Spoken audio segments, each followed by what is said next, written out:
Hello guys, para to sa mga Leo. Leo, this is for you. Para to sa mga Leo guys, sa mga bibigyan ng message today is para to sa inyo. Tingnan natin ang inyong message, Leo. Okay, Leo, this is for you. Okay, Leo. Take a risk. Venture forward. Sinasabi sa inyo na kayo magpatuloy lang. Ito ay great adventure na masasabi. Pinakamagandang adventure sa buhay ninyo. May mga makakasama kayo dito sa inyong pag-alis o sa inyong pag-travel kung kayo ay may balak mag-travel is meron guys na potential at hindi kayo dito sure, but kung kayo ay magta-try at nako-curious kayo, gusto nyo ng challenges sa buhay, is ito ay isang great adventure para sa mga Leo. Okay? Tingnan natin. Ang mga message sa inyo today is sa mga Leo na bibigyan ng message today, guys. Speaking of travel guys, nagpapakita talaga sa inyo ang passport. Okay, ilan sa inyo ay aalis talaga. Sure na aalis. Six of Swords is here, maglalayag. Tawid dagat o sasakay ng eroplano, but ilan sa inyo dito ay sasakay ng barko, seaman, something, na ang trabaho ay may kinalaman sa barko. Okay, sa ilang Leo. Nag-aayos o meron na kayong passport na nakahanda para dito. Guys, sa mga Leo na nandito sa reading ha. Okay. Andito ang voyage of the heart. At ito din ay tungkol sa paglalayag ang voyage. Okay? Love flows through you and to you. So, sa pupuntahan yung lugar at may bangka din dito o may boat or barko. Ako nakikita at mga isda. Okay guys? Something na sa paglalayag ninyo is ipamahagi ninyo ang pagmamahal sa lahat. At maaaring guys, pinapatnubayan kayo ng kung naniniwala kayo sa kung kayo ay naglalayag sa dagat o magta-travel gamit ang barko o ang bangka, something na may kinalaman sa dagat is kayo ay pinapatnubayan ng dagat. Kung ano man ang tawag sa kanilang mga bawarina o hari ng dagat is kayo ay pinapatnubayan. Okay? Huwag kayong mag-alala. Something na mayroon kayong guide sa inyong paglalayag. Leo, andito ang The Hermit. Okay? Ito ay pag-iisip sa inyong kinabukasan sa papunta sa future. Hindi lang sa ngayon ang pag-iisip ninyo, papunta sa future. May mga nililista kayo. Kung ano mga gagawin nyo if ever kayo ay magtagumpay. Andito ang 8 of Wands, guys. Ito ay pagpapatuloy sa buhay. At gusto ninyo yung makaayos-ayos naman. Hindi puro black ang aking paligid. Magkaroon man lang ng kulay ang aking mundo. At nandito ang 6 of Cups, guys. Okay? Maaaring bago kayo umalis, meron kayong gustong puntahan na tao o gustong kausapin bago man lang kayo umalis is kayo ay magkita ulit at mag-usap at magbalitaan. Okay? Sa dati ninyong tagpuan. So may mga regret sa inyong puso pa din. May mga nasira, may mga nasayang. But andito yung sira na tong sitwasyon na to, sira na tong relasyon na to, sira na itong samahan na to. So kailangan na ng bago. Hindi na pwedeng i-fix man ito at kumbaga is pilitin nyo pang i-fix kahit sa isang bagay o sa isang baso ay mas maganda pang bumili ng bago.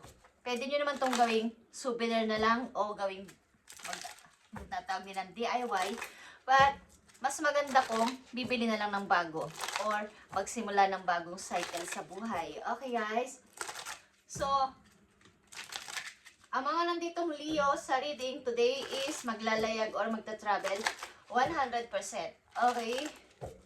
Kayo ay nag-iisip para sa inyong kinabukasan na paparating sa inyong buhay.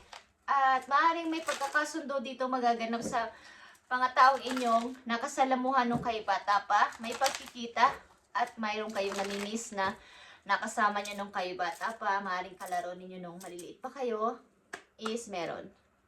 Leo, tingnan natin ito pa mga message sa inyo, Voyage of the Heart. Okay, Leo, Queen of Cups is here. Ito ay parang mother ninyo, kapatid na babaeng mas matanda sa inyo. At nandito yung pagprotekta sa inyo. Lagi kayong pinagdadasal any situation sa buhay ninyo. Andito again ang 8 of Wands, 3 of Swords, and 7 of Wands. Nandito yung pagpapatuloy nyo pero dumadating yung time na kayo ay medyo nandun yung lungkot. Andun yung kirot sa puso ninyo. Something na may kalungkutan pa din. But nagpapatuloy sa buhay at dinidepensahan ang sarili. Okay? Pinoprotektahan nyo ang inyong sariling energy, sarili ninyong lakas, at ayaw nyo masyadong magpapasok ng mga tao sa buhay ninyo ng basta-basta lang sa mga Leo na nandito. Tingnan natin to guys, Voyage of the Heart. Voyage of the Heart sa mga Leo. I need 2 messages lang dito. So, andito ang inyong energy. Guys, Leo.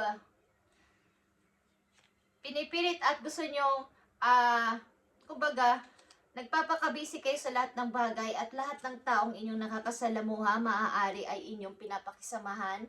Hindi man sila, kumbaga sa mga hayop, may wild, may mga malalambing na hayop, may mga wild na hayop, okay, mga animals, is, kung sa tao is may mga masama ugali, mababait na tao, at iba't ibang ugali na inyong namimit o na-entertain, inyong pinapakisamahan. At talagang kayo ay naghahanap ng bagong work. At ito ay plano ninyo or talagang pinag-iisipang mabuti. At ito na talaga yung inyong desisyon. Hey guys. So, andito ang 7 of Swords at 10 of Cups. Okay. Maaaring hindi nyo napapayagan na mawala itong pamilya na inyong binuo o nasa sa inyo na ngayon. Something ito na lang ang inyong kayamanan at ayaw nyo ito ay mawala pa o makuha ng iba sa inyo. Guys, ilang Leo na nandito.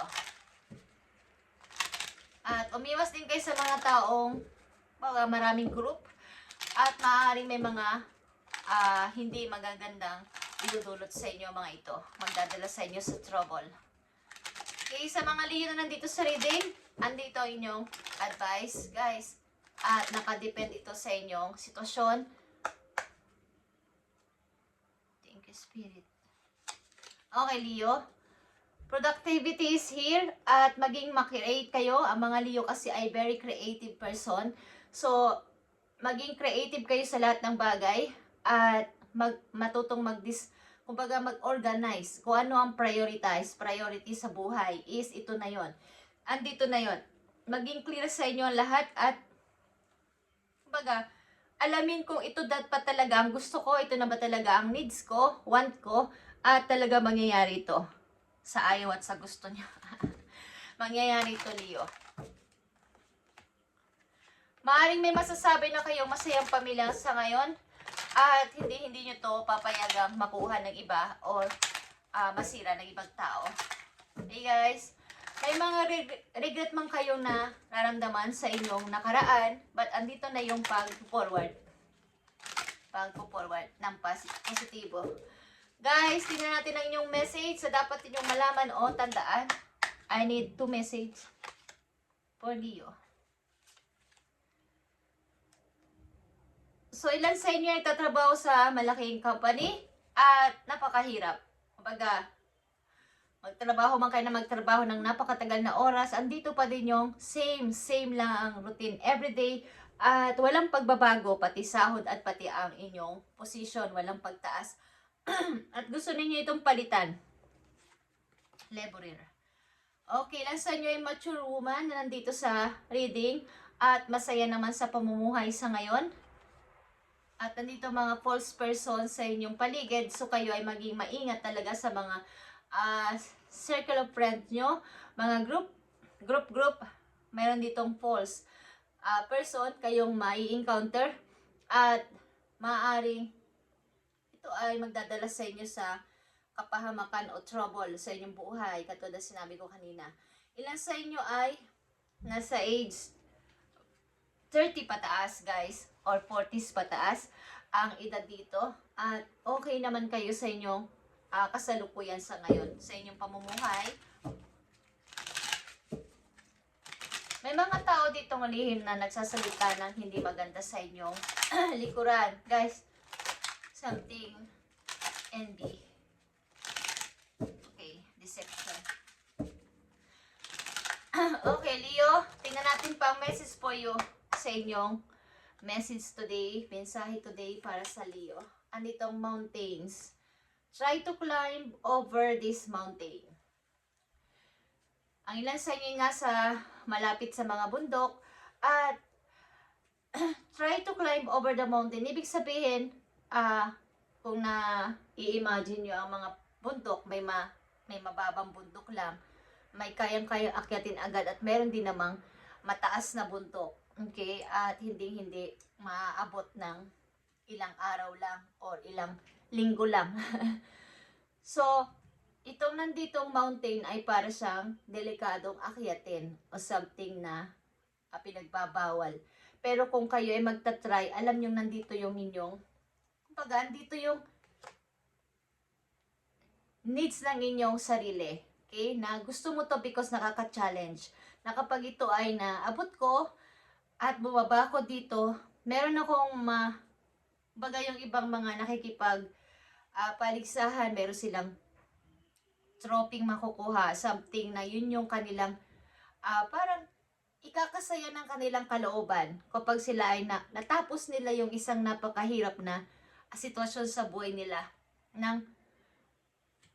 Yung iba ay hindi nakagawa yun. Kayo lang ang nakakagawa o makakagawa nun sa inyong buhay. Okay? Sapagat napakadelikado talaga doon pumunta or sa inyong buhay o sitwasyon ay may mahirap kayong pinagdaanan o pinagdadaanan is pag ito ay inyong na-solve, nabigyan ng solusyon, magkakaroon kayo ng parang fulfilled sa inyong sarili at proud kayo sa inyong nagawa na hindi ito kaya ng kahit sino at kayo lang ang nakagawa nito. Okay?